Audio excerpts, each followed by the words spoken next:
buhay. Hallelujah. Hallelujah. Maraming salamat, O Lord. Napakabuti mo, Panginoon. Tunay nga, Panginoon, na wala kang katulad, Lord God. Tunay nga, Panginoon, na hindi mo kami iiwan. Wala noon hanggang ngayon ay nandyan ka, Panginoon. Hallelujah. Kaya naman, Panginoon, patuloy ka.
Nakalaan lang sa Kanya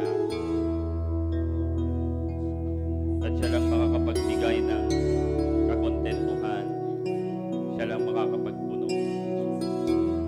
Alam po ninyo, nandito po tayo upang maranasan po ang Diyos.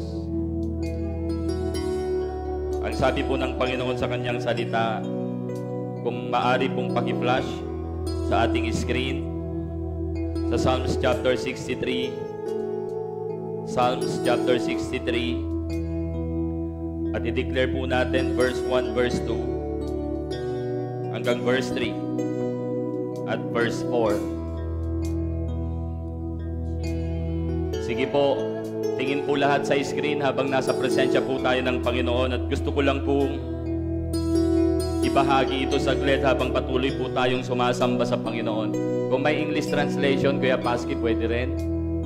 Psalms chapter 63 verse 1. I-declare po natin to. Sino po sa inyo ang nais maranasan ng Diyos? Okay? So tingnan po natin to, no? Ang sabi po ng verse 1, O God, You are my God. Kapatid, ang Diyos ba talaga ay Diyos mo? At kapag Siya ang Diyos talaga ng buhay mo, I earnestly search for you. Hinahanap-hanap mo Siya. Siya yung pinakauna at higit sa lahat. Kapag Siya ang Diyos mo, Siya po ay yung kaluluwa mo mauuhaw sa Kanya. My soul thirsts for you.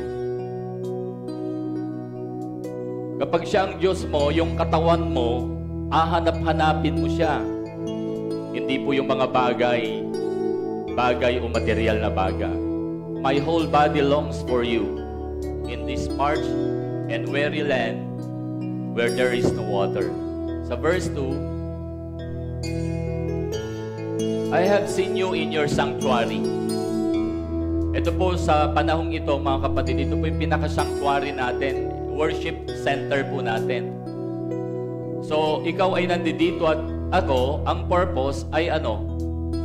Upang makita, maranasan ang kapangyarihan at kaluwalhatian ng Diyos. Kaya kung naiintindihan po natin pare-pareho ito, sigurado ako na ayaw mong umabsent. Dahil ang purpose, ang goal kung bakit ka nandito is to see the power and the glory of God. Maranasan mo siya. Maranasan mo siya. Kaya kapag tuwing nagtitipon-tipon po tayo, ang goal po nun ay maranasan natin siya. Amen? So kung nandito ka ngayon at hindi yon yung goal ng buhay mo, nandito ka, hindi goal ng buhay mo yung maranasan siya, hindi mo mararanasan.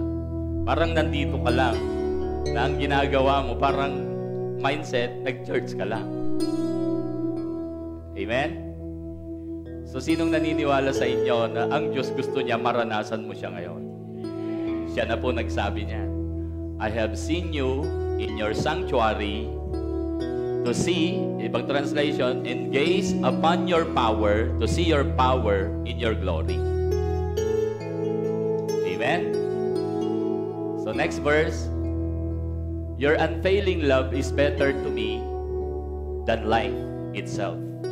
So magkakaroon ka ng kapahayagan na yung buhay na meron ako, mas mahalaga pala yung love ni Lord. Kasi kahit may buhay ako, kung wala yung pag-ibig ng Diyos na aking naranasan, walang kwenta ang buhay ko. Amen?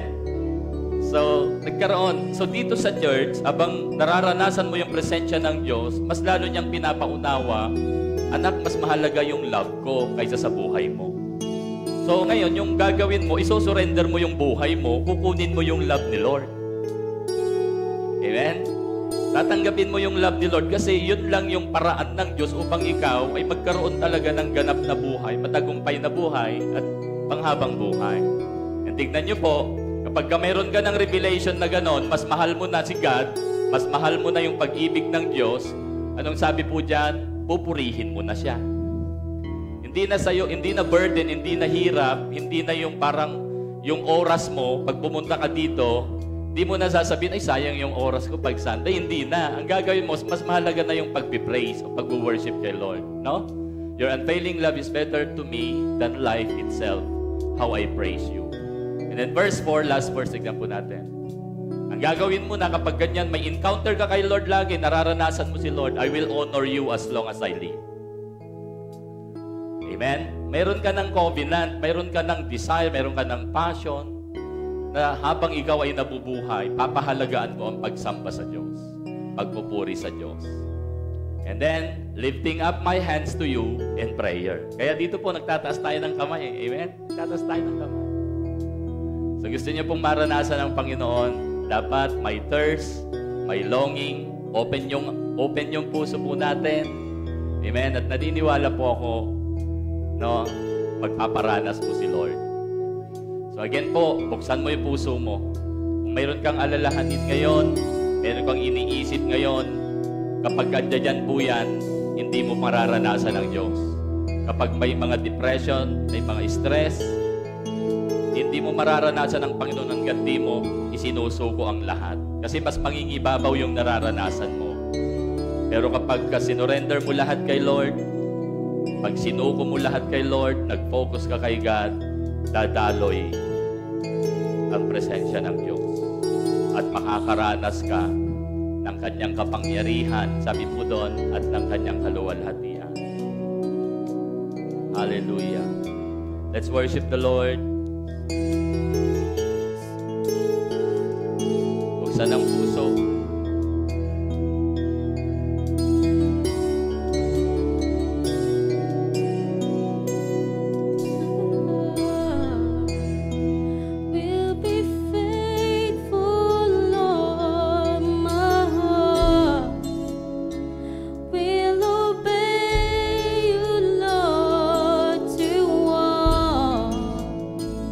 In the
Isipin po natin na ang Diyos ay nasa harapan natin. I will love you with all my heart. I will give my all to you. With all my heart, I will serve you. With all my heart, I will love you. With all my heart, I will give my all to you. With all my heart, I will serve you. With all my heart, I will love you. With all my heart, I will give my all to you. With all my heart, I will serve you. With all my heart, I will love you. With all my heart, I will give my all to you. Hallelujah.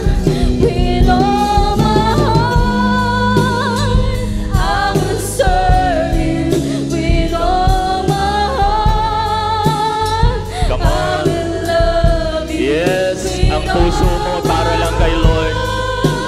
Hanggat ang puso mo ay hindi nakabigay, nakasuko sa Panginoon, kapatid, hindi ka magiging masaya. With all Ang pinakamagandang desisyon na dapat mong gawin, I will serve you. ibigay mo sa tunay na nagmamayari ang iyong puso, ang ating mga puso at buhay. Love you with all my heart. Dito mo lang makikita at mararanasan ang tunay na buhay, ang magandang plano ng Diyos. Hanggat di na ibibigay ang buong puso at buong buhay kay Lord, yung plano pa rin natin ang mananaig. Kaya sa oras na to, tiyakin mo, kapatid, na hinihingi ni Lord ang puso mo at ito'y ibibigay mo ng buong buo. I will give my all to Dahil siya po ang nagmamayari niyan at siya po ang tanging nakakaalam with all my heart. ang laman at kondisyon ng iyong buhay. Serve you with all my heart. I will love you with all my heart. I will give my all to you. With all my heart, I will serve you. With all my Sige po, awitin po natin ang buong puso. At sabihin natin sa Diyos.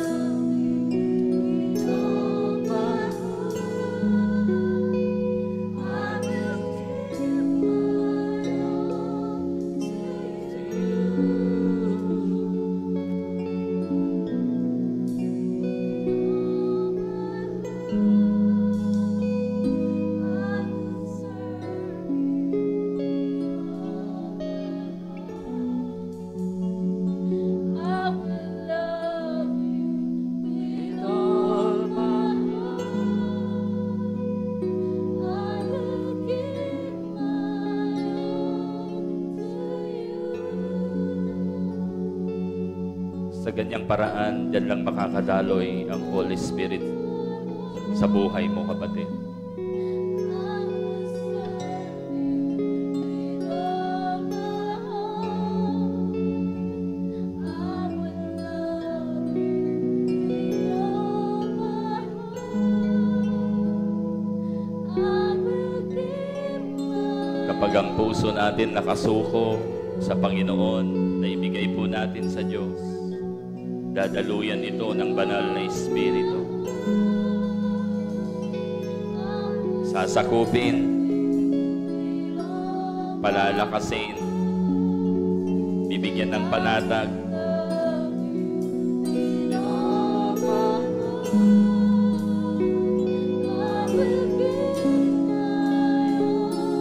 Hayaan lang po natin ang banal na Espiritu Santo na kumilos at dumaloy. Siya yung mag-take over ng service na ito.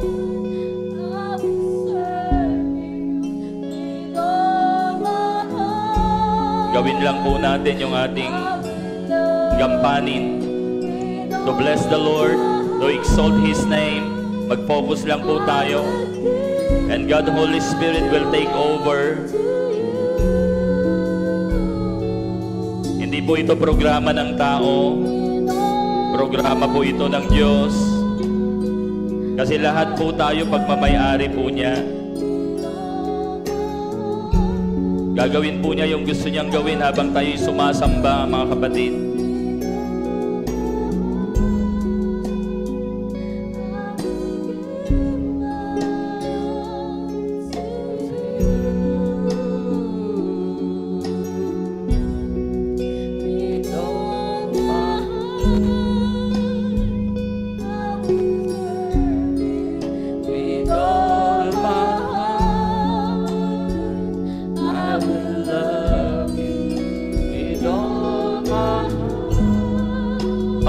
Hallelujah. Thank you, Holy Spirit, for your presence. Thank you, Holy Spirit, for your presence, Lord. With all my heart, I will serve you. With all my heart, I will love you. With all my heart, I will give my all to you.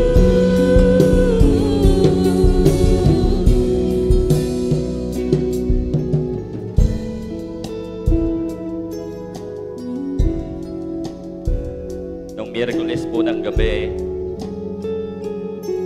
pag-uwi natin galing dito sa church, nanaginip po ako. Napanaginipan ko ang kapatid na ito, si Brother Alvin. Kaya dito kami sa harap, sabi ko kay Mrs., naniniwala ako na sa kanyang pagluhod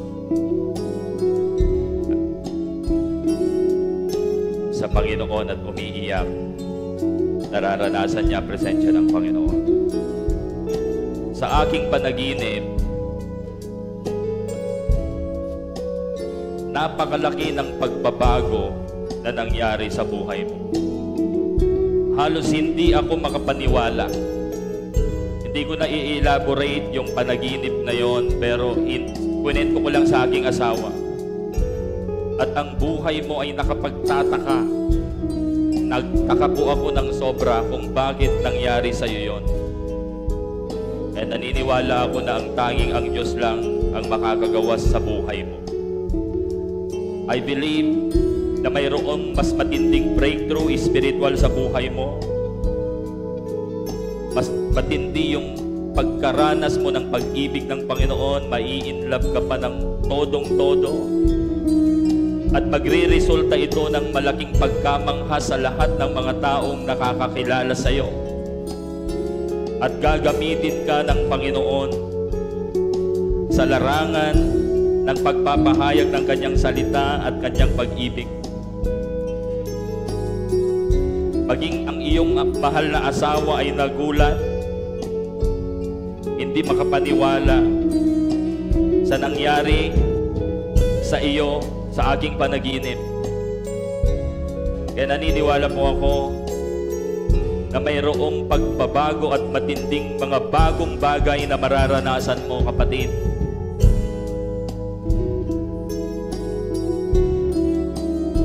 Gagawa ang Diyos ng mga mas dakila pang bagay sa iyong promotion spiritual. Naniniwala ako na ang Diyos ay mas malalo kang magkakaroon ng matinding pagnanais sa pananalangin, sa pagsamba, sa pagbabahagi ng salita ng Diyos, pagbibigay sa iyo ng matinding kalakasan at boldness. Hindi ka mahihiya. You are unstoppable. Hindi ka pwedeng hadlangan. Hindi uso sa iyo yung salitang never give up, dahil mas sa kapangyarihan ng Diyos na naranasan mo at pinaranas sa iyo, Mas matindi ka ngayon kaysa dati. Mas matindi ka ngayon kaysa noon. At naniniwala ako na mayroong pinahanda ang Diyos o prepare ang Diyos na mas matitinding bagay na ipapagawa sa iyo. In the mighty name of Jesus, receive that anointing and blessing of the Lord. In Jesus' name, amen. Let's worship the Lord. Hallelujah. Sige po, patuloy po nating sambahin ang Panginoon.